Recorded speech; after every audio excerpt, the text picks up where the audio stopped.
Was Michelle Pfeiffer's big return to television canceled before it even began?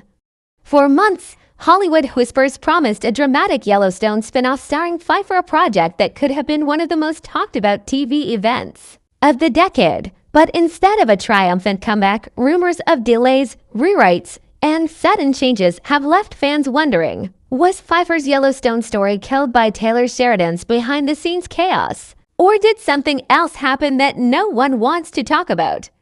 To understand why this story matters, we first need to look at Michelle Pfeiffer's career itself, because she isn't just any actress. She's one of the last true movie stars. From Hollywood's golden era of the 1980s and 1990s, Pfeiffer's name alone once guaranteed box office attention. From Scarface to The Witches of Eastwick, from Dangerous Liaisons to Batman Returns, she was at the center of Hollywood's biggest films. Pfeiffer didn't just play characters, she owned them. Her Catwoman in Batman Returns wasn't just a comic book role. It was an iconic performance that redefined the character for decades to come. She had the beauty, the charisma, and the acting power that made her stand out in an era packed with stars. But something changed in the early 2000s. Hollywood moved towards superhero blockbusters, CGI epics, and franchise-driven films. And Pfeiffer, unlike some of her peers, began to step back. She chose family and privacy over non-stop work. For nearly a decade, she was rarely seen on screen, and while she wasn't forgotten, she wasn't front and center anymore. In Hollywood terms, that's a dangerous place to be. Out of sight often means out of mind, no matter how much talent you have. Then, a few years ago, Michelle Pfeiffer began what many critics called her quiet comeback. She returned in supporting roles, showing audiences and producers that she hadn't lost an ounce of her power. In Mother, she was unsettling and magnetic.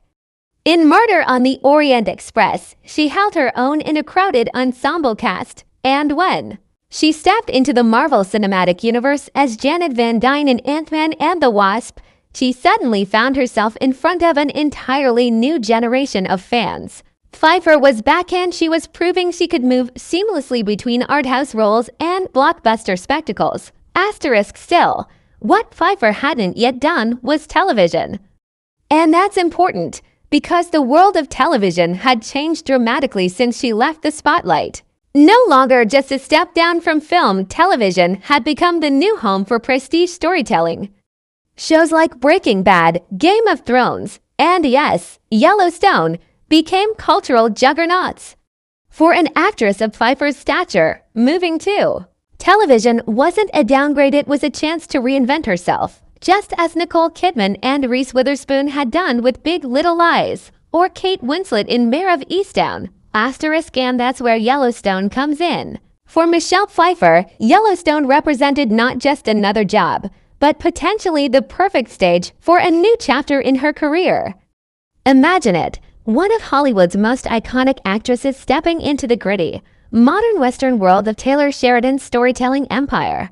It wasn't just casting, it was destiny. Fans were excited.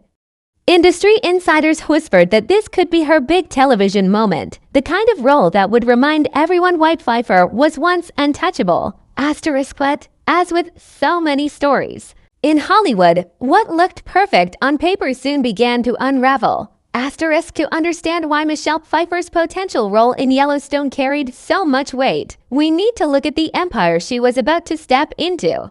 Because Yellowstone isn't just another TV drama, it's one of the biggest cultural phenomenons of the past decade.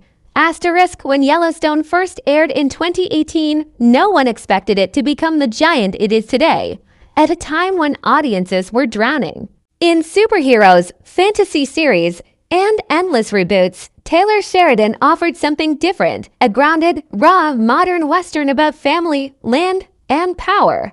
The Dutton family, with Kevin Costner at the helm as John Dutton, represented old-school American grit, clashing with the unstoppable forces of change, big business, politics, and shifting cultural tides. Viewers didn't just watch the show, they devoured it. Ratings grew season after season. Yellowstone became a rare crossover hit, pulling in rural audiences, urban fans, older viewers, and younger generations alike. By 2022, it was the most watched drama on cable, beating out shows on streaming giants with massive budgets. And in an era where live TV was supposed to be dead, Yellowstone was proving the opposite. Asterisk, at the center of all this success was Taylor Sheridan. A former actor turned writer-director, Sheridan built his reputation with gritty, character-driven stories like Sicario and Hell, or High Water before turning to television. With Yellowstone, he didn't just create a show, he built an empire. Prequels like 1883 and 1923 expanded the Denton family saga. Spin-offs like Lawman, Base Reeves widened the Sheridan universe. At one point, Sheridan reportedly had more than half a dozen projects in active development for Paramount. Asterisk, Sheridan's power in Hollywood became almost mythic. He negotiated one of the most lucrative deals with Paramount, giving him creative control over nearly everything he touched. If he wanted to shoot on his Texas ranch, Paramount paid for it. If he wanted to write scripts last minute, the network adjusted its schedule. If Sheridan wanted a star, he usually got them. His empire was sprawling, expensive, and for Paramount widely profitable. Asterisk, but here's the other side of Sheridan's success. Behind the curtain, his reputation is more complicated.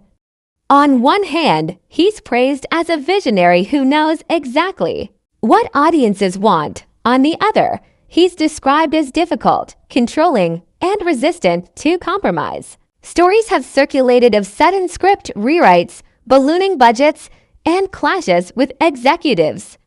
Even Kevin Costner's exit from Yellowstone has been surrounded by rumors of behind-the-scenes disputes, with Sheridan's iron grip often at the center of speculation. Asterisk, this duality, creative genius and unpredictable showrunner, sets the stage for why Michelle Pfeiffer's involvement mattered so much. For Pfeiffer, working with Sheridan could mean a high-profile role in one of the most powerful TV universes in existence. But it also meant entering Sheridan's world, where he calls the shots, and where not every star walks away happy. Asterisk, imagine the stakes. Michelle Pfeiffer, a Hollywood legend, finally making her television debut under the guidance of Taylor Sheridan, the reigning king of prestige westerns. On paper, it looked like the kind of pairing that could dominate award season and reignite Pfeiffer's career in ways movies alone couldn't. But Hollywood isn't built on paper. It's built on egos, deadlines, budgets, and conflicting visions. And when a powerhouse like Pfeiffer meets a force of nature like Sheridan, sparks are inevitable. Asterisk, and soon, those sparks would set off rumors of delays, disagreements, and ultimately, cancellation whispers. Asterisk, by the time rumors began swirling about Michelle Pfeiffer stepping into the Yellowstone universe, the excitement wasn't just about another spin-off. This was about the possibility of seeing one of Hollywood's most iconic actresses stepping into the kind of role that could redefine her career. For Yellowstone fans, it was like a dream pairing, Pfeiffer's commanding screen presence colliding with Sheridan's gritty storytelling. Asterisk, reports suggested that Pfeiffer was in talks for a limited series connected to the Denton family saga. Some insiders claimed it would be a brand new storyline, separate from 1883 or 1923. Yet still deeply tied to the Yellowstone legacy. The whispers hinted at Pfeiffer possibly playing a matriarchal figure, a woman with power, secrets, and a history that would connect her character to the sprawling Denton empire. Others speculated she might star in a completely standalone Sheridan project, the kind of modern Western drama he loves, where family loyalty and survival clash with greed and violence. Asterisk, whatever. The truth, what mattered most was the sense of possibility. Pfeiffer wasn't just being rumored for a cameo. This wasn't a stunt casting. She was being positioned as the anchor of a major Sheridan project, potentially carrying an entire series on her shoulders. And in today's television landscape, that matters. Prestige dramas live or die by their lead. Nicole Kidman made Big Little Lies a global conversation. Kate Winslet turned Mayor of Easttown into a cultural obsession. Pfeiffer's name carried that same weight, if not more. Asterisk, for Paramount, her involvement would have been a coup. The network has poured hundreds of millions into Sheridan's empire, but star power always helps. Pfeiffer's presence could lure in older audiences who remembered her peak years, while also drawing in younger viewers curious about seeing her in a gritty, modern role. In the streaming wars, where every network fights for attention, attaching Michelle Pfeiffer to a Yellowstone project would have made headlines around the world. And for Pfeiffer herself, this was the perfect move. After years of slowly re-entering Hollywood, here was a chance to fully step back into the spotlight with a role that promised complexity and prestige. Unlike the Marvel films, where she was part of a large ensemble, this would give her the space to shine as a lead again. It was the kind of career-defining television role that could win Emmys, maybe even Golden Globes. Critics would pay attention. Awards voters would pay attention. Everyone would. And for Pfeiffer herself, this was the perfect move. After years of slowly re-entering Hollywood, here was a chance to fully step back into the spotlight with a role that promised complexity and prestige. Unlike the Marvel films, where she was part of a large ensemble, this would give her the space to shine as a lead again. It was the kind of career-defining television role that could win Emmys, maybe even Golden Globes. Critics would pay attention. Awards voters would pay attention. Everyone would. The buzz didn't stop with the media. Fans were thrilled at the idea. Online forums lit up with speculation about who she might play. Some hoped she'd appear as a long-lost Denton relative, bringing elegance and cunning too. The ranch others imagined her as a ruthless political player, a rival who could finally challenge the Dentons on their own turf. The possibilities were endless and the hype machine was in full motion. But in Hollywood, the higher the expectations, the bigger the risks. While excitement grew in public, behind closed doors, Sheridan's creative process was reportedly becoming more complicated. Deadlines were shifting. Storylines were being rewritten. Pfeiffer's rumored role was expanding, then shrinking, then shifting again depending on which source you believed. One week, she was the centerpiece. The next, she was a supporting character. It was becoming clear that while the Pfeiffer Yellowstone project looked unstoppable from the outside, on the inside it was already facing problems.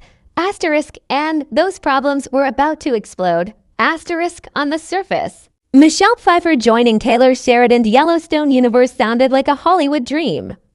But behind closed doors, the partnership wasn't as smooth as fans hoped. Almost immediately, stories of shifting schedules, rewrites, and disagreements began to swirl. And for an actress like Pfeiffer, who values professionalism and structure, the cracks in Sheridan's process were impossible to ignore.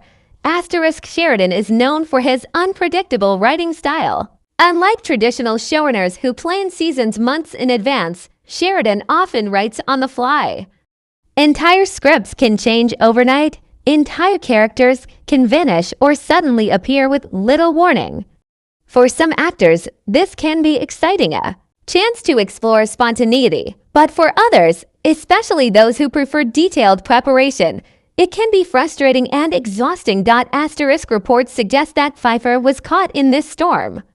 One week, her character was said to be the emotional core of the story. The next, her role was scaled back in favor of new plot lines. Creative meetings reportedly dragged on without resolution. Scheduling became a nightmare, with shooting dates shifting and expanding.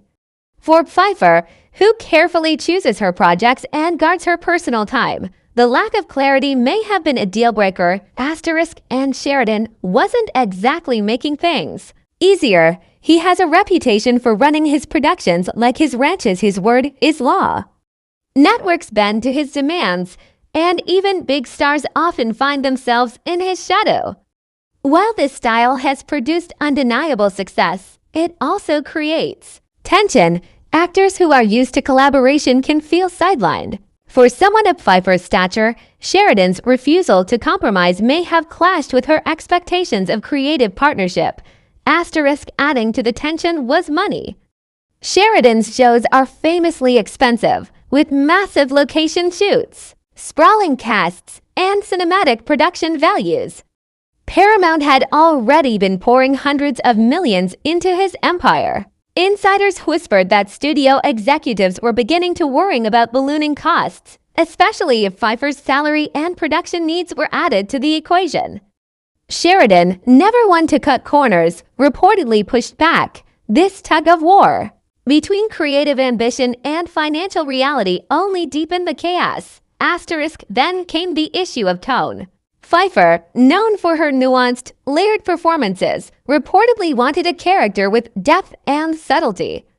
Sheridan's style, while compelling, leans heavily into blunt, larger-than-life characters figures who speak in bold declarations and act with force. Some sources suggested that Pfeiffer and Sheridan couldn't quite agree on who her character should be. Was she a cold strategist, a wounded matriarch, a sympathetic figure? Sheridan's vision seemed to shift with each draft, leaving Pfeiffer frustrated. The tension wasn't just creative, it was personal. Sheridan's reputation for being protective of his vision sometimes borders on controlling. Actors who question his choices don't always last long in his projects. For Pfeiffer, stepping into television for the first time in her career, the experience may have been jarring. Unlike film, where directors often adapt to the star, in Sheridan's world, it's his way or no way. By this point, the once exciting project had become a storm of uncertainty. Scripts weren't finalized, budgets were in dispute, and rumors began to leak out that Pfeiffer was considering walking away, or that Sheridan was quietly looking at replacements. What had begun as a perfect comeback vehicle was now teetering on the edge of collapse. Hollywood insiders started whispering the question no one wanted to ask. Had Michelle Pfeiffer's Yellowstone comeback already been canceled before it even started? In Hollywood, big projects rarely collapse overnight. They unravel slowly, piece by piece, until one day the momentum is gone. That's exactly what seemed to happen with Michelle Pfeiffer's Yellowstone comeback. First came the delays. Production dates that were circled on calendars suddenly shifted. Writers were reportedly still tweaking scripts long after they should have been locked. Paramount executives grew restless, wanting a polished pitch they could market, but Sheridan was notorious for working on his own timeline. Pfeiffer, who had already carved out room in her schedule, now faced uncertainty about when or if the project would actually start shooting. Then came the creative confusion. Each new draft of the script painted her character differently. Some versions made her the anchor of the series, others sidelined her as a supporting role. For Pfeiffer, who had been promised a complex, career-defining character, this inconsistency was troubling. She wasn't looking for just another role. She was looking for the kind of part that would justify her long-awaited move to television. And behind it all, Sheridan's empire was beginning to show cracks. Kevin Costner's rumored feud with Sheridan and his exit from Yellowstone made headlines everywhere, raising questions about whether even the biggest stars could survive working under Sheridan's creative dominance. Insiders began comparing Pfeiffer's struggles with Costner's to legends, both clashing with the same powerhouse showrunner. Eventually, the buzz shifted from excitement to doubt. Industry insiders whispered that Pfeiffer was quietly stepping back. Some claimed she had officially walked away, citing scheduling conflicts. Others suggested Paramount had pulled the plug, unwilling to risk another expensive Sheridan project spinning out of control. Either way, the result was the same. The Pfeiffer Yellowstone series faded into silence. No trailers, no casting announcements, just rumors and disappointment. For Pfeiffer, the fallout raises tough questions. Did she dodge a bullet by avoiding Sheridan's chaotic creative world? Or did she miss the role of a lifetime, one that could have cemented her comeback in a new era of prestige TV? And for Sheridan, the incident added to his reputation as both a genius and a liability, a man who can deliver cultural phenomena, but who may also burn bridges with even the most respected talent. Hollywood is brutal, and the truth is rarely Black and white. Maybe Pfeiffer simply didn't want to compromise on a character that wasn't right for her. Maybe Sheridan didn't want to bend his vision for anyone, not even Michelle Pfeiffer. Maybe the studio was tired of footing the bill for projects that kept ballooning out of control. Whatever the case, the result was the same. One of the most anticipated collaborations in recent TV history never made it to the screen. Asterisk and that leaves us with the central question. Was Michelle Pfeiffer's Yellowstone comeback truly canceled? Or was it never meant to happen in the first place? Asterisk because in Hollywood, sometimes a project doesn't die with a bang, it just quietly disappears, leaving fans wondering what could have been. Asterisk, so what do you think? Did Pfeiffer walk away from a creative disaster, or did Sheridan's chaos rob us of a performance that could have been legendary? Asterisk.